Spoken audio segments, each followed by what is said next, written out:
golfer too, Ernie, right? You two guys are fantastic, and we could add Gary to the group, Gary Player. What a group of golfers South Africa's had up there. Yes. There must be something in the water, right? Yes. Something good. These two guys are It's unbelievable. the water set. Gary's Gary, and David Frost, also another one that I Yes. know is such a great one. Was he as good a putter as they say, David? He's a putter. He's a putting machine, right? But he's another one. So something very good about South Africa and golf is still doing great in South Africa. And they have young players, I hear, coming up that are going to be very good.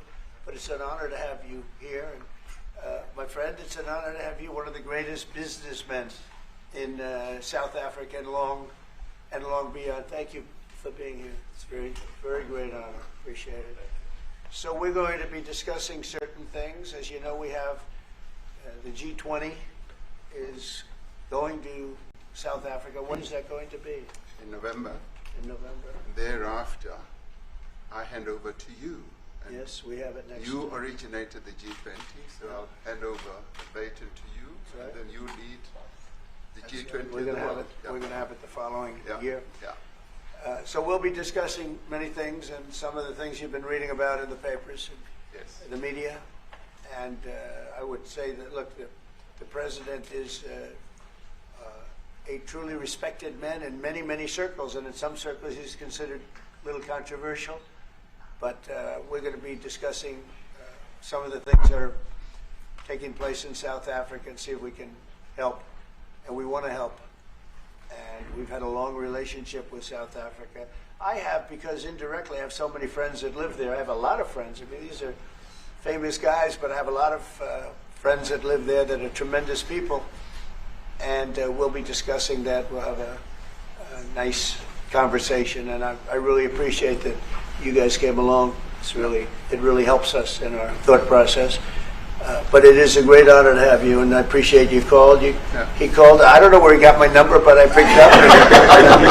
He said, "I want to come over and see you." And that was my honor, and thank you very much for being here. You're most welcome. Thank you Most very welcome. much. Well, thank you very much for welcoming us to this reformed White House. I've been here before, and it looks really fantastic. I must congratulate you. Thank you. But I also thank you for allowing our delegation. This is a very mixed delegation that you've got. We've got people from government, my ministers. I've got someone from the trade union movement who we really collaborate with, and from business as well, and our sporting legends. When I spoke to you, you said, yes, come along and bring Gary Player, bring any else, and Retief Person. I brought the two of them. Gary Player, I spoke to him, and he said, look, I'm getting rather on in my years, but wishes us luck in this discussion with you. So it's a real joy, and I'd also like to thank you for allowing your people to start discussions with us at the trade level. I mean, we are essentially here to reset the relationship between the United States and South Africa.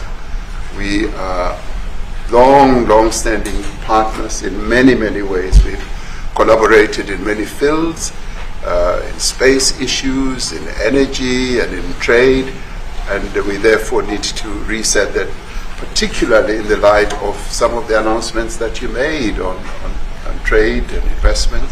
So we want to advance more trade between the two of us, two countries, and our people now have been empowered by yourself and by myself to start engaging, and we hope that we will be able to fuel that engagement during our talks. And we also want to discuss issues that have to do with how we promote further investments in both countries. We've got about 22 companies from South Africa that have invested in the US. That's creating a number of jobs. And similarly, you've got almost 600 companies that have invested in South Africa, and some of them have been in South Africa for more than 100 years. That's true. So our links are really long-lasting, and we would like to recalibrate those relations between our two countries and discuss a whole range of issues, geopolitical, the work that you're doing to bring peace around the world, in Ukraine and in the Middle East. So we value that, and we are also a great contributor to peace processes that are going on around the world. And of course, we want to discuss how we can support each other. You are a much bigger economy than we are. We are just a tiny economy, but we rely on each other on a number of issues. We've got critical minerals that you want to fuel the growth of your own economy and reindustrialize. So we have that on offer, including rare earth minerals. So all that combination of opportunity and the products that we buy from you, as well as what we sell to you, I believe makes up a really good and powerful relationship, which we need to strengthen, which we need to engender, and that is really what has brought us here. And we are really privileged to have, great South Africans in the mix. As you said, you'd like to see them as well. And I brought you a really fantastic golf book. Weighs 14 kilograms. Oh, that sounds good. And it showcases the golf courses in our country. Johann Rupert wrote preface, so did Annie else. And I want to showcase our golf courses. You might remember when I spoke to you and we spoke about golf, you said I should start practicing. And I've started practicing, President, so I'm ready. But let me end just the introductory remarks by thanking you. You may not recall that 5 years ago I spoke to you during the COVID period. Right. And it was at a time when the whole world was going through a really cathartic moment. Right. And we asked for assistance, and you were able to assist us with respirators, respirators, and you kept to your word, and you delivered respirators to us. We didn't have as many in our country, and it really helped to help us deal with COVID. So I'm here also to say thank you and to thank the people of America for having helped us during a really difficult time. Being the small economy that we are, we needed help from around the world. And you were there to provide that. So thank you very much. I remember the call. Yeah. We sent 150 respirators. We became the respirator king. We started making them. Nobody had them. We had very few of them. That's right. But they were very helpful. But we sent 150, and I appreciated the letter. You wrote me a letter. And that's right. Yeah. I appreciate that very much. Thank you very much for that. It really touched my heart after I spoke to you, and you delivered. It's a great honor. Thank you very much indeed. When you say we don't take others, all you have to do is take a look at the southern border. We let 21 million people come through our border, totally unchecked, totally unvetted. They came from all over the world. In many cases, they're criminals. They come from prisons. They come from mental institutions. They come from street gangs. They're drug dealers. So don't say that we didn't take them. We're trying to get them out as fast as we can. And we're doing record business on that. And we just won a big case where we're allowed to send back hundreds of criminals to Venezuela. Just won that today in the Supreme Court. I'm happy to hear. But we do have a lot of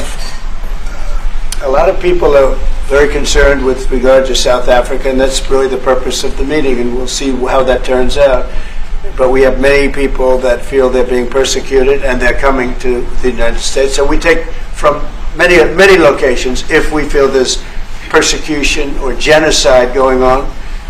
And we had a lot of people. I must tell you, Mr. President, we have had a tremendous number of people, especially since they've seen this. Generally, they're white farmers, and they're fleeing South Africa, and it's a very sad thing to see. But I hope we can have an explanation of that, because I know you don't want that. It's a kind of a different meeting. Normally we have meetings, we talk about trade, and we'll be talking about trade and other things. But that certainly will be a subject that comes up. Yeah. Yes, please. Brian? Thank you very much. I'd like to get your thoughts on Letitia James. Director Polte, according to him, Letitia James says that the alleged mortgage fraud was simply a mistake. I want to get your thoughts on that. She put down that her father was her husband in order, and this is very similar to, I guess, the false attacks they had on you. Well, I don't know what it is currently, but Letitia James, who's the Attorney General of New York State, it seemed, I'm not involved in that at all. I know that it's being handled by various groups, I guess, but it's major fraud, mortgage documents, and fraudulent everything. I think she said the father was her husband, which she had to have a husband, or so she chose her father, and she put it down, and she had didn't she sign in Virginia, yet she said she lived in Virginia, yet she's the New York State Attorney General, and she did that for tax reasons, so she could take advantage of taxes. And she had the wrong number of units. She had a much different number, which wouldn't have allowed her to qualify and scam the government. So I don't know. I think she's very bad for New York, but I really don't know too much about it, but I appreciate the question. Yes, sir. Thank you very much. Yes. Mr. President, for you to be convinced that there's no genocide. Go ahead. Please. Thank you, Mr. President. So May 25th will be the celebration of Africa Day, which pretty much a lot of celebration will be taking place around the world, including here in the United States. What is your message to the entire African continent, African people, in this important occasion? Well, I want to see peace, and I want to see happiness. I want to see health, and you have incredible land. There's tremendous value. A lot of countries don't have that value in the land, the value you have. We have a situation, I think you probably heard about it. We've done, through some very talented people, helped settle a war that's been raging for years, Rwanda and the Congo. And I think we've done it. Believe it or not, I think we've done it. And could you just say a few words about that, my friend? Yes. A couple of weeks ago, the two parties signed a declaration of principles in which they've agreed on the way forward. And they have both submitted their draft peace agreements, and we have put together one that incorporates both of their suggestions, and we've given it to them. So we're in the process of finalizing Looking this. good, right? Looking very good. No, we have to thank you for even those efforts, because the African continent, particularly SADC, our Southern African Development Community, has for years been seeking to foster peace in the Democratic Republic of the Congo. So all efforts, including those from outside the continent and inside the continent, are really worthwhile. We are removing our troops from there so that peace can then prevail in that whole area.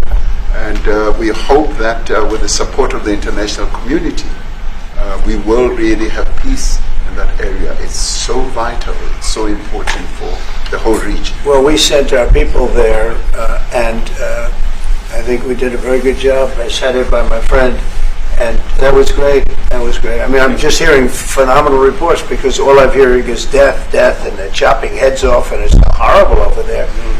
And it was really brave of you to go there, and I really appreciate it. And it looks like we have something very, very substantial. We also talked about trade with them in terms of rare earth and all, but really more for it's like, if you take a look at what we just did with Pakistan and India, we settled that whole thing, and I think I settled it through trade. We're doing a big deal with India, we're doing a big deal with Pakistan, and I said, what are you guys doing? Somebody had to be the last one to shoot. But the shooting was getting worse and worse, bigger and bigger, deeper and deeper into the countries. And we spoke to them, and I hate to say we got it settled, and then 2 days later, something happens, and they say it's Trump's fault. But Pakistan has got some excellent people and some really good, a great leader. And India is my friend, Modi. And he's a mutual friend? Yeah, he's a great guy. And I called them both, and we just did something good. We're trying to settle Russia, Ukraine. We spoke with President Putin for 2.5 hours the day before yesterday. I think we made a lot of progress, but that's a bloodbath. 5,000 people are being killed a week, 5,000 soldiers a week, not including people in cities and towns that are also being killed. So we're trying to help. And it doesn't affect us. It's not our people. It's not our soldiers. It's not our it's Ukraine and it's Russia, but if we can save 5,000 souls, we'll do it. You know, we're pretty good at it.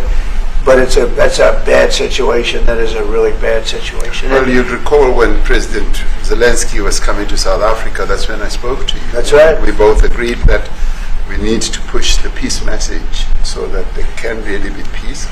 And we've been involved in the Ukraine-Russia conflict for quite a while through my Minister of State Security here. We've been dealing with them, the exchange of children who were taken away, going through names and addresses and all that. So we've been invested in that whole process as well. And the moves that you're making are fully supported by us because we would like to see the end of that war. It's true. I called Zelensky and they said, he's in South Africa. I said, what the hell is he doing in South Africa? He was talking to us. We got this straight. I said, that's a strange one. I said, what are you doing in South Africa? Yes. That's a strange one. He's trying to make peace. We doing something. You know, we were lucky because we had the great Nelson Mandela who taught us how to create peace, to make peace.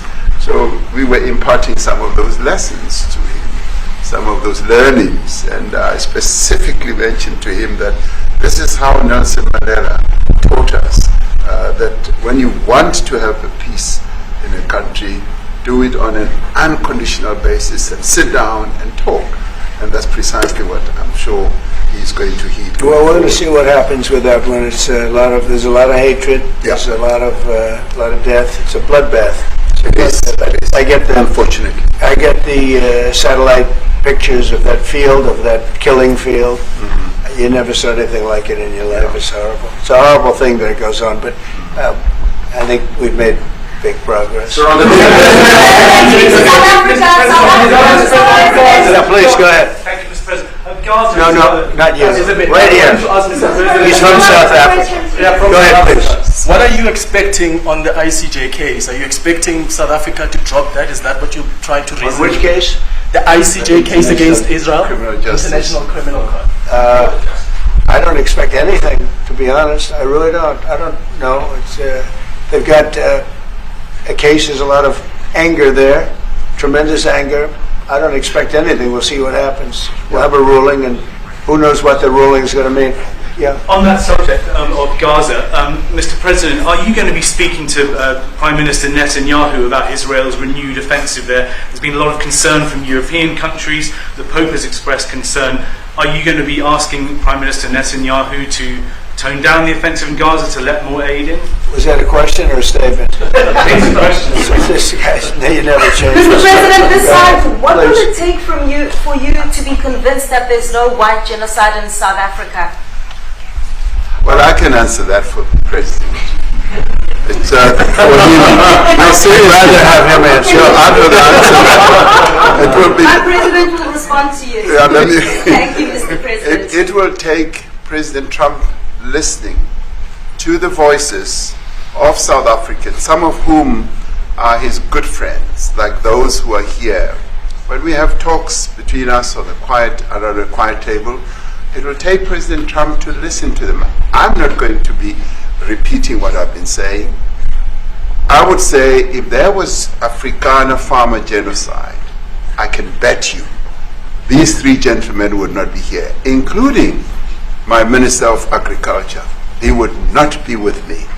So it will take him, President Trump, listening to their stories, to their perspective. That is the answer to your question. But, Mr. President, I must say that we have, wait. We have thousands of stories talking about it. Sure. And we have documentaries, we have news stories.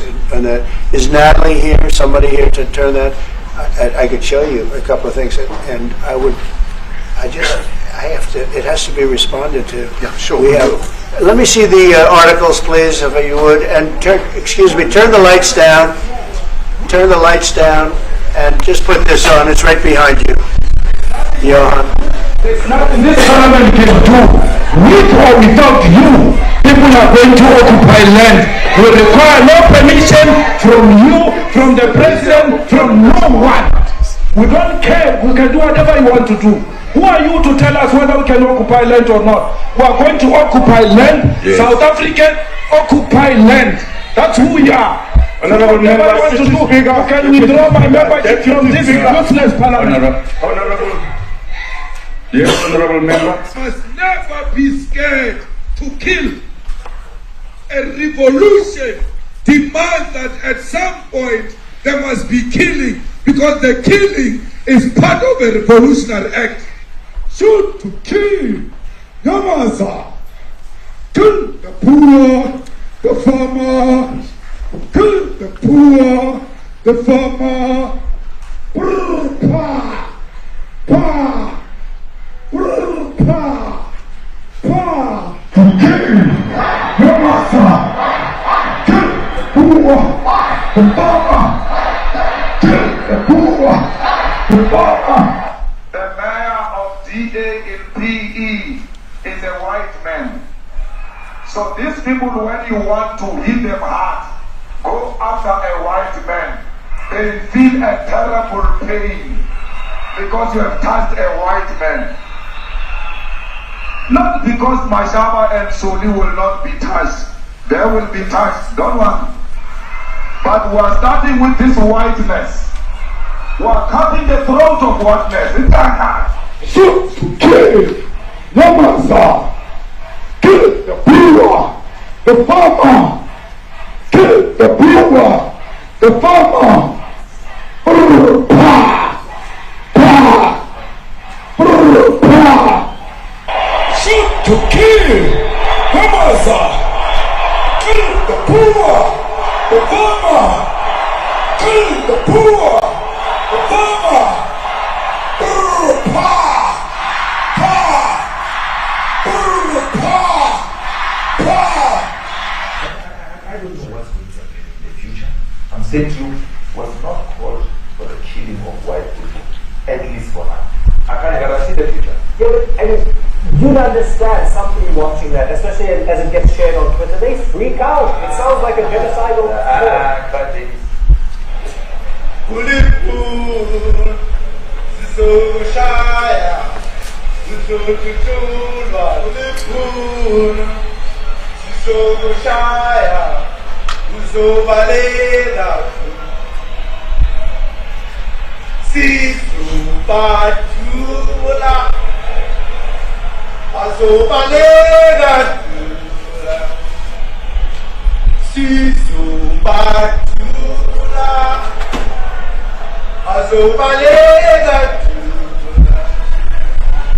will expropriate land without compensation, whether they like it or not.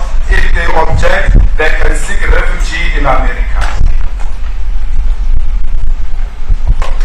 Now this is during the family of white farmers, and those cars aren't driving, they're stopped there to pay respects to their family member who's killed. And it's a terrible sight. I've never seen anything like it. Both sides of the road you have crosses.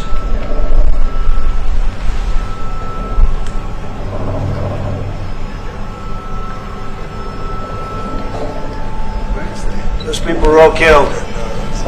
Have they told you where that is, Mr. President? No, I'd like to know where that is, because this I've never seen. But, okay. I mean, it's in South Africa. That's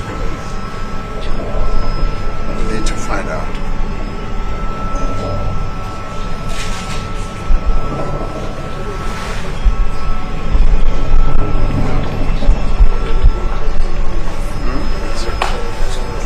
I don't know. those people. I don't know. No.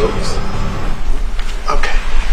Mr. President, the Pentagon announced that it would be accepting a Qatari jet to be used as Air Force One. Perhaps What are you talking about? I'd like to Can we have a South African question, please? Mr. President, the Pentagon's going first. What does this have to do with the Qatari jet? They're giving the United States Air Force a jet, okay? And it's a great thing. We're talking about a lot of other things. It's NBC trying to get off the subject of what you just saw. You are a real, you're a terrible reporter.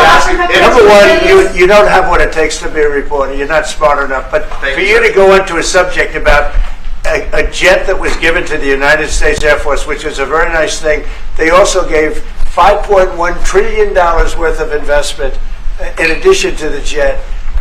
Go back, you ought to go back to your studio at NBC, because Brian Roberts and the people that run that place, they ought to be investigated. They are so terrible the way you run that network, and you're a disgrace. No more questions for me. Go ahead, talk about that. Please, may we have a South African question, Peter Mr. President He's Trump? a terrible If they're reporter. committing genocide, why invite them to the White House? I'll be quiet. Sure, that's my question now. Let's go. Thank you so much, President Trump. Annika Larson from ENCA in South Africa. Thank you very much for hosting us. What would you like President Ramaphosa to do about the situation we've just seen on the screen? I don't know. Look, these are articles over the last few days. Death of people. Death. Horrible death. Death. I don't know. But you know that there Pick are black anyone, people who are white dying South the most. Africans. Trump, And he asks about a jet that was given. My first question You ought to be about ashamed. advertising. We're not interested in the You know, jet. you are so bad. You're such a bad reporter. If they're committing genocide, why invite them? Sir, if they are committing genocide, why invite the South Africans to the White House? May I finish, please, President Trump? President Ramaphosa. Mr. President This Trump, is one after another. This family was wiped out. I'm just looking. Can you get President Ramaphosa, can you give us your reaction to those videos, Mr. President? President Trump, could you? Well, I think the videos are so. No. When you look at the videos, I mean, how does it get worse? And these are people that are officials, and they're saying that kill the white farmer and take their land. That's what. And I have other friends in South Africa. I have people that left. One in particular that says you can't go there. He said they want to take your land. They take your land and they kill you. It's okay, and they say it's okay to do. Now we're going to talk about it. We're going to. But this is a tremendous look. This is a story recent. These are all people that recently got killed. Yeah. And I don't know how it can get any worse. These are President Trump, and you know, the men that you saw, the people that you saw in that movie, those are officials. Those are people that were in office. They had one march, they had a dance in your parliament, whatever you may call it, legislature. But let me clarify that. Yeah. Let me clarify that, because what you saw, the speeches that were being made, one, that is not government policy. We have a multi-party democracy in South Africa that allows people to express themselves, political parties to adhere to various policies, and in many cases, or in some cases, those policies do not go along with government policy. Our government policy is completely against what he was saying, even in the parliament. And they are a small minority party, which is allowed to exist in terms of our constitution. But you do allow them to take land. No. You do allow them to take land. Nobody can And then take when land. they take the land, they kill the white farmer. And when they kill the white farmer, nothing happens to them. No, there is Nothing happens to There them. is criminality in our country. People who do get killed, unfortunately through criminal activity, are not only white people. Majority of them are black people. And we have now The farmers are black. The farmers are not black. We have I don't say now- that's good or bad, but the farmers are not black. And the people that are being killed in large numbers, and you saw all those grave sites, and those are people that loved ones going, I guess on a Sunday morning they told me, to pay respect to their loved ones that were killed. Their heads chopped off, they died violently. And, you know, I mean, we're here to talk about it, and I didn't know we'd get involved here. But I will say this, that if the news wasn't fake, like NBC, which is fake news, totally, one of the worst, ABC, NBC, CBS, horrible. But if they weren't fake news like this jerk that we have here, if we had real reporters, they'd be covering it. But the fake news in this country doesn't talk about that. They don't want to talk about it, but now they have to talk about it. But they won't. This won't even be a subject. They'll have him talking about why did a country give a free, think of this, why did a country give an airplane to the United States Air Force? Okay? The United States, not to me, to the United States Air Force, so they could help us out, because we need an Air Force One until that's Air Force One is being built. 2 of them being built. But Boeing's a little bit late, unfortunately. So why did they give us a plane to the United States Air Force? That's what that idiot talks about after viewing a thing where thousands of people are dead. I'm sorry, I don't have a plane to give you. I wish you did. I'd take it. I would take it. If your country offered the United States Air Force a plane, I would take it. Okay. But coming back to this issue, which I really would like us to talk about, and talk about it very calmly. We were taught by Nelson Mandela that whenever there are problems, people need to sit down around a table and talk about them. Well, there are and problems. this is precisely what we would also like to talk about, including, of course, trade matters, investment matters. So the issues that concern you as the United States, those are all recent. And those are all deaths. Yeah, in many ways, I mean, one should say you are a partner of South Africa, and you are raising concerns, and these are concerns that we are willing to talk to you about. Let me just add quickly, you know, the criminality that we are experiencing in our country needs quite a lot of technological capability. And in one of our areas in South Africa, we're using US technology, which is able to, in many ways, identify where shootings are happening and all that. And I'd like to talk about that, because there is support that we can get from you as the United States to help us deal with all these acts of criminality. And that is what I believe partnership is all about. And we are here as a partner so that we can help each other whenever there are challenges. So I'd like us to discuss it, and of course outside of the media, so that we sit down and have a really good discussion that will lead to good outcomes. Are there any other further punitive measures that could be in place should you not be satisfied that South Africa is fixing some of the very bad things, in inverted commas, that you tweeted are happening? Well, there are a lot of bad things happening in many countries, but this in particular has been very, very bad, and because of we're going to have the whole world watching in another short period of time, because you have the G20, and that's a big deal. And it seems like, I want you to look good. I don't want you to look bad. Very good. But we have hundreds of people, thousands of people trying to come into our country because they feel they're going to be killed and their land is going to be confiscated. And you do have laws that were passed that gives you the right to confiscate land for no payment. You can take away land for no payment. I want to clarify that, because we have a constitution. Our constitution guarantees and protects the sanctity of tenure of land ownership. And that constitution protects all South Africans with regards to land ownership. However, we do say, because we've got to deal with the past, the government, and as your government also has the right to expropriate land for public use. And you're doing that. And we've never really gotten underway with that. And we are going to be doing so. You're taking people's land away we have not. from them. And those people in many cases are being executed. They're being executed. And they happen to be white, and most of them happen to be farmers. Mm-hmm. And that's a tough situation. I don't know how you explain that. How do you explain that? They're taking people's land away, and in many cases those people are being executed, and in many cases it's not the government that's doing it, it's people that kill them and then take their land, and nothing happens to them. But we have thousands of people that want to come into our country. They're also going to Australia in a smaller number. But we have thousands of people that want to come into our country, and they're white farmers, and they feel that they're going to die in South Africa. And It's a bad thing. Yeah. What can South Africa do? What concessions would you like to see them make to improve relations with the United States? Then I have one more for President Ramaphosa afterwards. Well, we just spoke about it. I got them a very, very complex machine, 150 of them. And I was asked by the president if it could help, and I did that.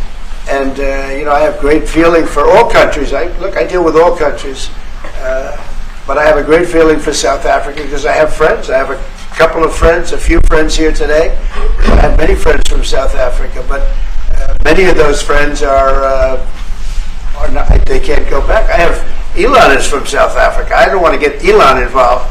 That's all I have to do. Get him into another thing. But Elon happens to be from South Africa. This is what Elon wanted. He actually came here on a different subject, sending rockets to Mars, okay? Yes. He likes that better. He likes that subject better. That's right. But Elon is from South Africa, and I don't want to talk to him about that. I don't think it's fair to him. That's right. But I will say that people are fleeing South Africa for their own safety. Their land is being confiscated, and in many cases they're being killed.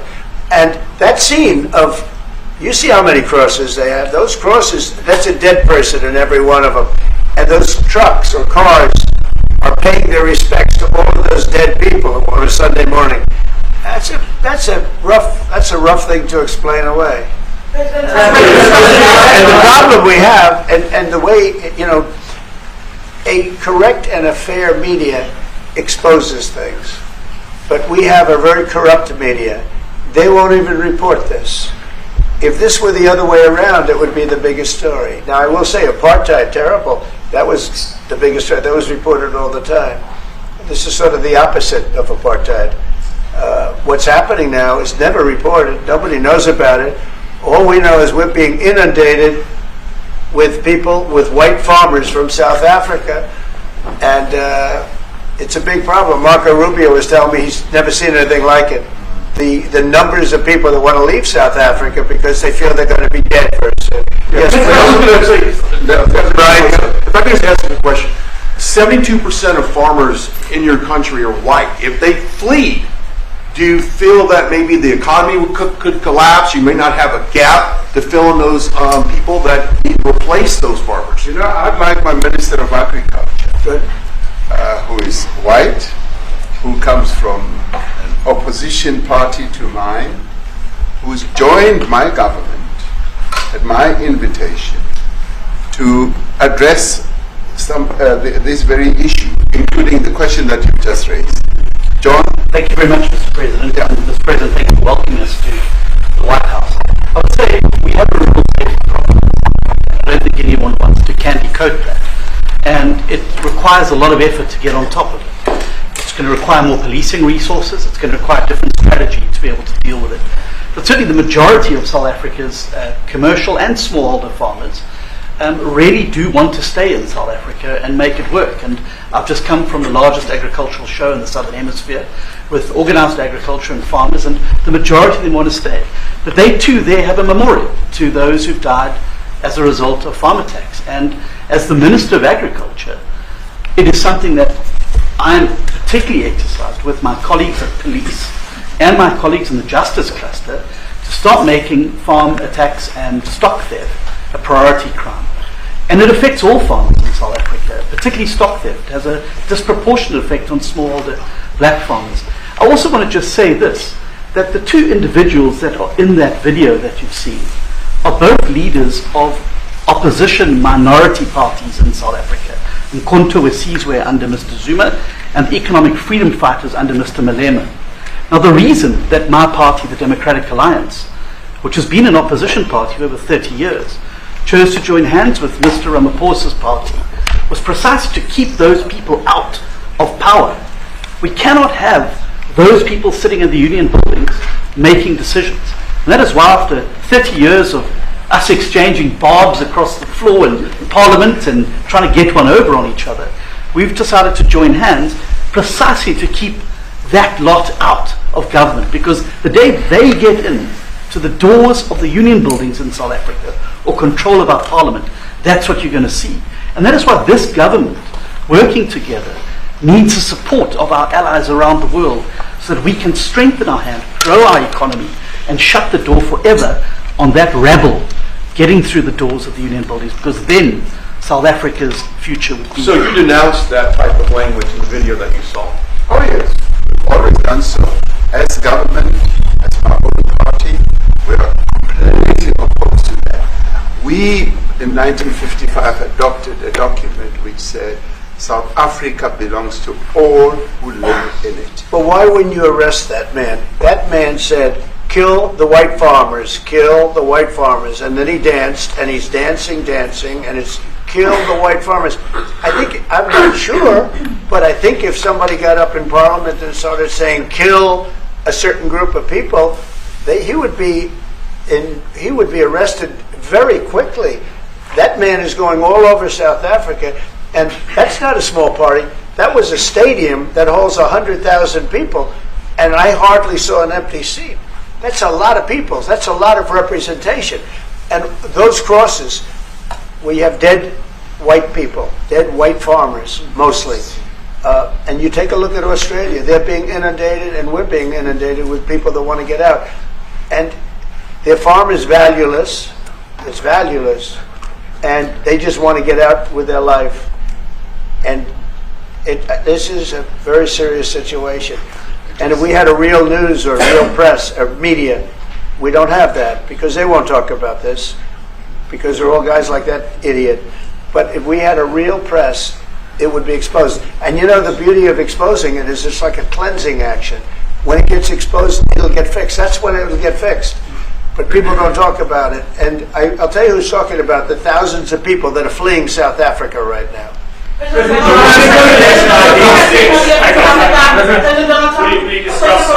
discussed USAID and the devastating impact the cuts are having across the African continent.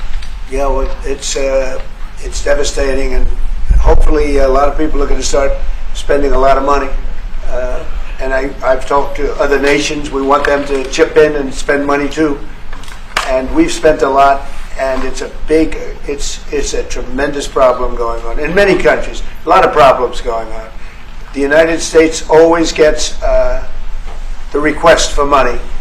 Nobody else helps, as you know. Europe doesn't help. Europe hasn't given anything. All they do is sue our companies. You know, they sue Apple, and they sue all of our companies. Apple had to pay $17 billion on a nonsense lawsuit. Very unfair. But we're going to always be there to help. It's shown rightly South African broadcasting. If this Afrikaner resettlement issue is resolved, we're going to go into a room after this. You guys are going to talk. If it is resolved, what is the potential for the future-looking relationship? It's fantastic. It's got to be resolved. It should be resolved. It's a little bit bad when you see a stadium with 100,000 people in it, because that means it's more than just a little movement. It's a pretty big movement in South Africa, so it has to be resolved. It'll be the end of the country if it's not resolved. But is there potential for the relationship moving forward? I hope so. That's why I'm here. I mean, I'm not here for my health. I'm here to see what it is. No, I'd like to see. I have friends. I can tell you, Ernie Els and Retief Goosen, they feel so strongly they wanted to be here on behalf of South Africa, not on behalf of me. Yes. And, you know, they said, can we be here for this? Because they love the country. Ernie, do you guys want to say a couple of words or anything? I hate to put you in this. This is tougher than sinking a 3-footer. And they've sank many 3-footers. Thank you, Mr. President. And thanks for the honor of being here. We've known each other a long time. We have spoken. You know, we're proud South Africans. I still have my South African passport. You know, we travel with this passport, you know, and I got my visa here. So, you know, but we want to see things get better in our home country. And that's the bottom line. It's been 35 years since the transition. President Ramaphosa was right in the middle of the transition time in 1990 and before that. So it's been 35 years of ANC government, and I know there's a lot of anger, you know, through the transition. There was always a lot of stuff happening in the apartheid days. You know, we grew up in the apartheid era. But I don't think two wrongs makes a right. You know, President Mandela, when he came out of prison for all that time, didn't come out with hatred, you know, and really unified our nation through sport. You know, we won the Rugby World Cup in 95. 4 times. We won the African Nations Cup, soccer. You know, we won some majors as golfers and so forth. So what I'm trying to say is, you know, this has been a long time coming. That's why we really wanted to meet you, meet the administration, and see our way forward, because we still want to see our country flourish. You know, we've got some great things going on. Business is getting involved with government. Farmers are getting involved in local municipalities, trying to rebuild some of the infrastructure that's been decaying for a long time. So there's a lot of coexistence going on and help from a lot of areas. But I feel we need the US to push this thing through. We've got a great ally if we can have the US. It's always been an ally of South Africa for a very long time. Even in the days of the war, you know, up in Angola, you know, you guys helped us. So very important for us to have your support and you know, get the change we need. Where did you do that well? He might have done that even better than he plays golf, which is almost impossible. Johan, please. Mr. President, if you had to wind all of those tapes properly, you will see I'm the biggest target of that rabble-rouser. Number one for over 10 years, Mr. Malema. In fact, the first time I met him, he was in a youth league with that gentleman, and look how he's changed. Right. We have too many deaths, but it's across the board. It's not only white farmers, it's across the board. And we need technological help. We need Starlink at every little police station. We need drones. I actually got drones donated for the peace parks to stop elephant and rhino poaching. And his predecessor stopped the importation because he said the United States would spy on us. I mean, US basics, the ridicule. So if you can help us. Remember, sir, you and I lived in New York in the 70s. We never thought New York could be what it became. 2 commissioners, a tough mayor. We need your help to stop this awful killing. But it's across the board. Ernie is right now building a house in George. I'm building 3 cottages for my grandchildren on a farm outside Graaff-Reinet. I often go to bed without locking the door. And we have a serious problem with illegal aliens who stream across the border. And if you really look at our statistics, a lot of these murders, firstly it's unemployment and illegal aliens. And then I met Vice President Vards many years ago at Charlie Rose show. My wife loved his book. And she reminded me this morning that you emphasized the devastation that occurs when big companies leave towns and cities, and there's a culture of dependency that develops. I remember you discussing it. Now that's our problem. If we don't get our economy to grow, the culture of dependency and the lawlessness will increase. I've been against apartheid all my life, and I'm their number 1 target. Please just Google my name and Malema. You'll see it, sir. Yeah. He marched on the But farm. the crime is bad. The crime is terrible, sir, but Mr. Steenhuisen won't admit to it, but he runs the Western Cape where I live. And the biggest murder rate is in the Cape Flats. Gangs. We've got gang warfare. Like your M33 or whatever, these guys. We've got equivalents there. But we need your help, sir. And we need Elon technology. Well, one of the real areas of support is really investments. We've got to grow our economy, because through growing the economy, we're then able to create more jobs. Because crime really thrives where there is inequality and unemployment. And that is one of the reasons that has brought us here, to improve our investment relations, our trade relations, so that we can preserve the number of jobs that your companies have created in South Africa. By virtue of what we export to you, we are able to create up to 500,000 jobs in the auto industry, in the agricultural industry, and a number of other industries, mining, where we export things to you. And we also know that as South African companies invest here, you are also able to create jobs. So it's a mutually beneficial relationship. So our main real reason for being here is to foster trade and investment, so that we are able to grow our economy with your support, and so that we are also able to address all these societal problems, because criminality thrives when people are unemployed, when they have no other hope to eke out a living. So that is what we need to resolve, and your support, your partnership with us is what is really going to give us a strong capability to move forward.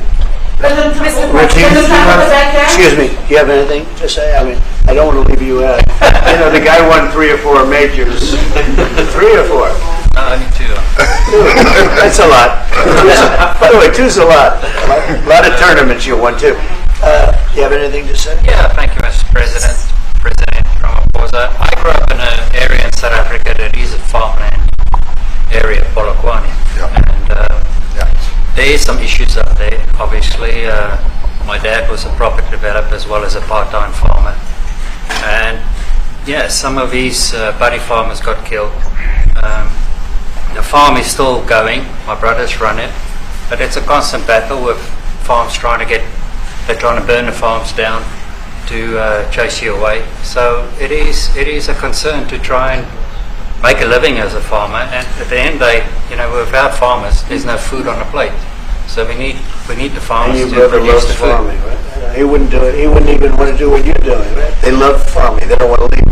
But it's a struggle.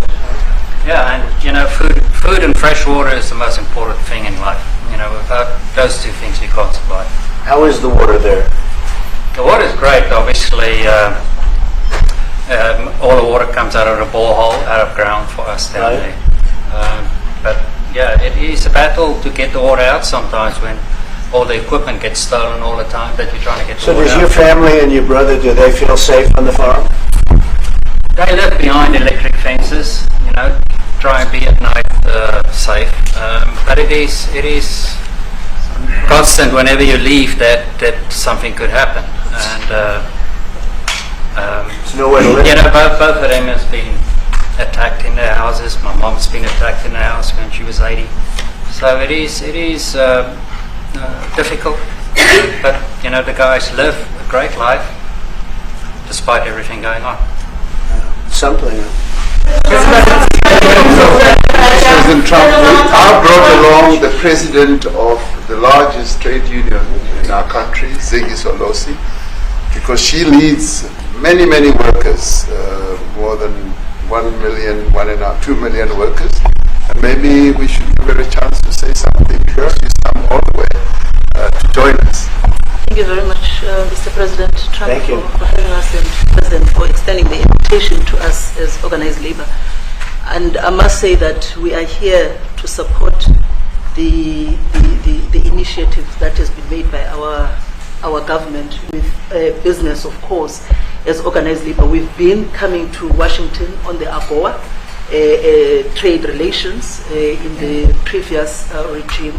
And I think at the center of it all, for me, it is exactly what Mr. Rupert has said, the importance of us growing the economy.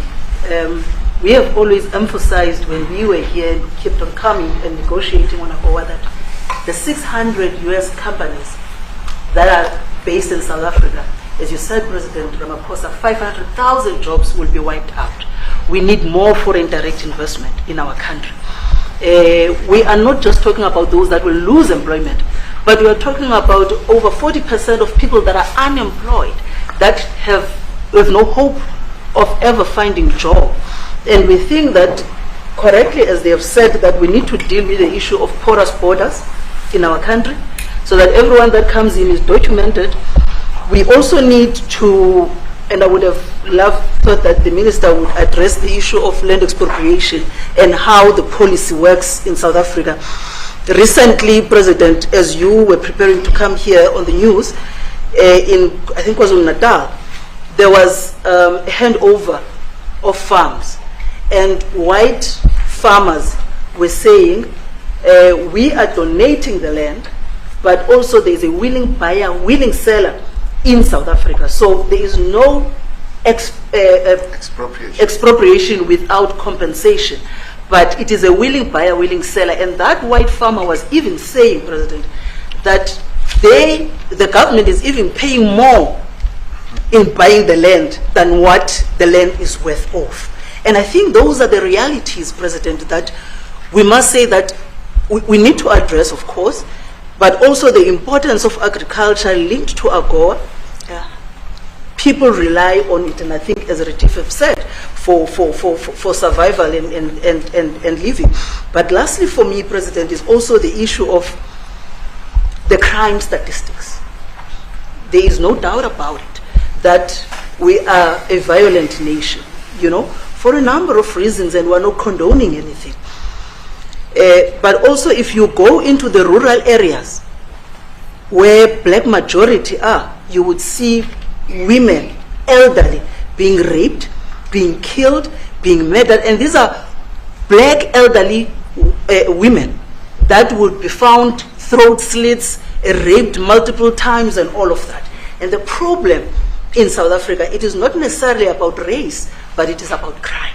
And we think that we are here to say, how do we, both nations, work together to reset, to really talk about investment, but also help us in how we can have the technology and everything that is needed, President, to really address the levels of crime that we have in our country. Thank you very much. Thank you very much. Genocide is a very strong word. I'm wondering if you've made up your mind as to whether you believe genocide is occurring in South Africa, or you still have doubts. And if you have made up your mind, why invite President Ramaphosa here today for this conversation? Well, I haven't made up my mind. I hate to see it from the standpoint of South Africa, but also, you know, I'm trying to save lives. I'm working with Russia and Ukraine. I don't have to do that. It's not our war. It was started by other people. It was helped along by our past administration, and it would have never happened if I were president. But I'm trying to save lives, no matter where. Rwanda, I have nothing to do with Rwanda and the Congo, but I felt I had a very talented person in this administration, and I sent him there, and he did an unbelievable job, I think. I mean, we're going to find out, but he's done the hardest part of the job. It should happen. If I can save lives, I want to save the lives. If it's in Africa, that's great. If it's in Europe, if it's wherever it may be. And it's a very small investment to do, believe me, compared to what the consequences are. So I hope we can do something. Look, I have so many friends. These two men, I have great admiration for them because I know what they do for a living. And that's a very hard living. Going from city to city, from country to country, and hitting a ball 350 yards like they do, and better than you and getting the ball in the hole. It's a very tough, with lots of people watching. Right? That's a very tough living. You know, they're champions. I respect champions, and I respect very much. And I think the country is very lucky. They really wanted to be here. That's true. They could be elsewhere. They could be on a beautiful fairway someplace, and they wanted to be here. So.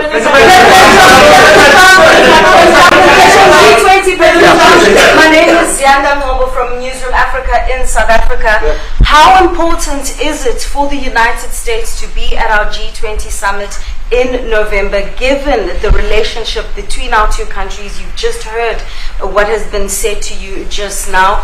Are you coming, and are you preparing to come? So without the United States, the G20, just like the G7, used to be the G8, but brilliantly they threw Russia out. Would have been a lot better if Russia was in. You know, a lot of people would say, oh, that's not it. Because if Russia was in, you probably wouldn't have this war. And if you had a different president, you wouldn't have the war either. But we have a G7. It's important that the United States is in both of them. I think without the United States, it's. I really believe it's not very important. It's not the same meaning. As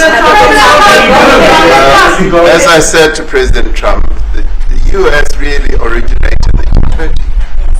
And it's important that the United States continues to play a key role in the G20, and we are privileged to be the president of the G20, but we are even overjoyed that we are going to hand over to the United States, who are the originators.